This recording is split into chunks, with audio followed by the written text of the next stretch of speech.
Welcome back to the second call flow designer video tutorial. In this video, we will expand on our existing project that we created in the first video. We will modify the sales option to reflect office hours, and when the sales team is out of office hours, we will ask the caller to record a message, which will be sent to the sales team as an attachment. In the initial project, we had the audio prompts pre-recorded, and we uploaded them to the project to be used within the call flow. We are going to take this one step further now and implement text-to-speech for the prompts. So we will no longer need to pre-record the prompts. We can just type the prompts we need, and by using Amazon's Poly service, we can convert our text prompts to speech. On screen, we can see the project that we created in the first video. In the main project, we can see the attributes of the project on the right-hand side. 3 of these are for the Amazon text-to-speech service. We have a guide on our website which will explain the procedure to go and create an account with Amazon and how to obtain the relevant keys needed to link the CallFlow project to the Amazon account.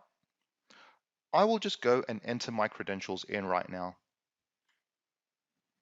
Now coming back to our project, I will modify the second option, which we originally created for the sales queue. In the CallFlow section, I will drag the date and time condition component to option number 2, just above the transfer sales prompt. I will name this sales office hours. In the first time condition, I will set up the office hours which will be valid for this call flow. I will, however, rename this to in office hours. Double-clicking the time condition will allow me to go and define the office hours. Edit the time conditions. Click on Add. Select the days of the week and the hours this time condition will apply. You can add multiple schedules for different days if you wish, then click OK. Click on OK again to confirm the configuration. Now moving on to the second time condition, I will name this out of office hours. I will go and define the office hours for this as well.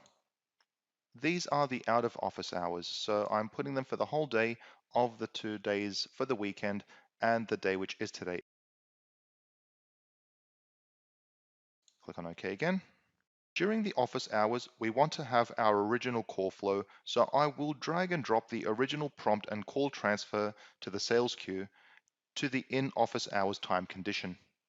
Now for the out of office hours routing, we will add a record and email component which will inform the caller that the sales team is offline and guide the caller to leave a voicemail message.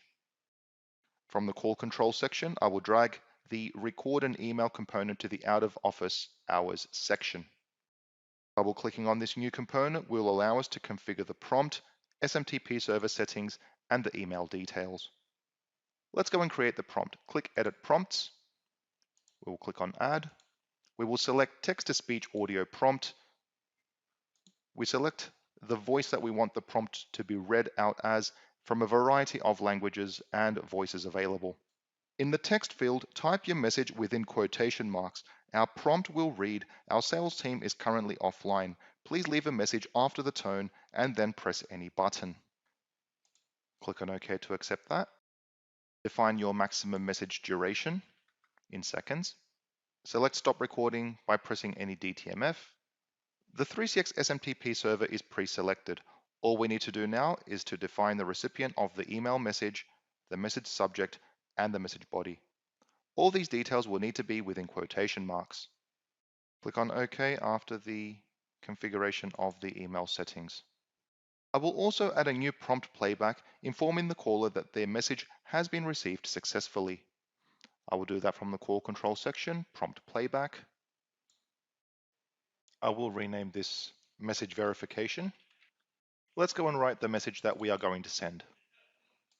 Edit the prompt, add, text to speech, select the voice, and type the message. And this is followed by the component to disconnect the call.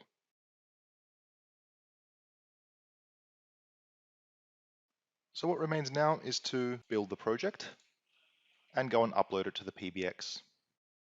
Just like we did in the first video, let's go and add that call flow. and add that to our inbound rules.